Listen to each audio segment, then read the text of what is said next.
Have you ever had a great idea, something you were genuinely excited about, but within minutes, your excitement turned into hesitation? You thought, that's probably not realistic. Who am I to try that? It would never work out anyway. And just like that, your energy faded, your posture even changed, your mood dipped. That's not just a passing thought. That's the quiet, ongoing emotional cost of self-limiting beliefs. They don't just shape your decisions, they weigh on your mental and emotional health, often without you realizing it.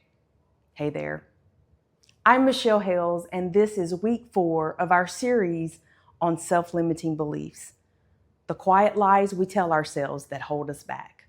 Each week, we're breaking down a different angle on how these beliefs work, where they come from, and how to overcome them. If this is your first time here, welcome. You're in the right place. And if you've been following along, welcome back. Let's dig in.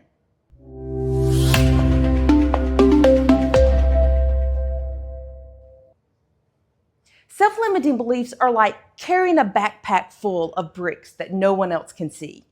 You can function with it, but everything feels heavier, more draining. And here's how they tend to show up emotionally: with anxiety.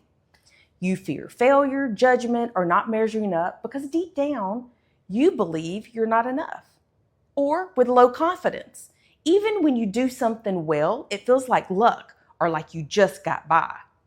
Or perfectionism. You set impossible standards because you're trying to outrun a belief that you're not inherently valuable.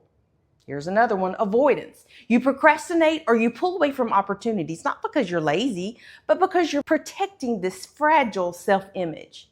And then there's guilt. You feel bad for taking time for yourself, asking for help, or succeeding because somewhere you believe you don't deserve it. And the worst part? You may not recognize any of this as the result of a belief. You just think it's your personality or your wiring. But that's not necessarily true.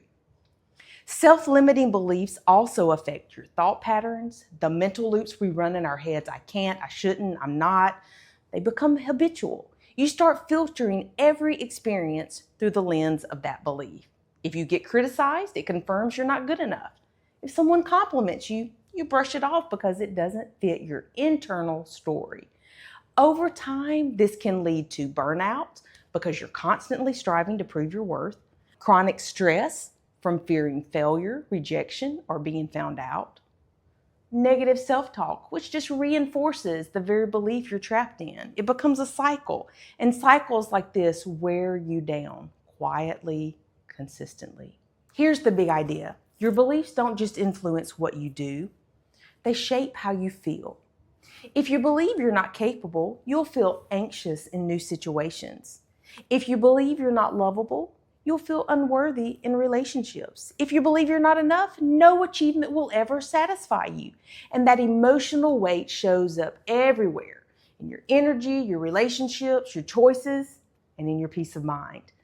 But once you become aware of the belief driving the emotion, you can start changing the story, and with it, the emotional outcome. So here's your reflection for this week. Think of an area where you've been feeling especially drained, anxious, or discouraged, and then ask, what belief might be fueling that feeling? Start there. That one question can unlock a lot of clarity. Next week, we'll unpack an even trickier idea. Are self-limiting beliefs based on facts? Or are they just stories we've convinced ourselves are true? If this video helped you see things a little differently, I'd love for you to give it a like and consider subscribing if you haven't already. There's more to come, and I don't want you to miss it. Until then, give yourself some grace and a little curiosity. You're more powerful than you've been led to believe.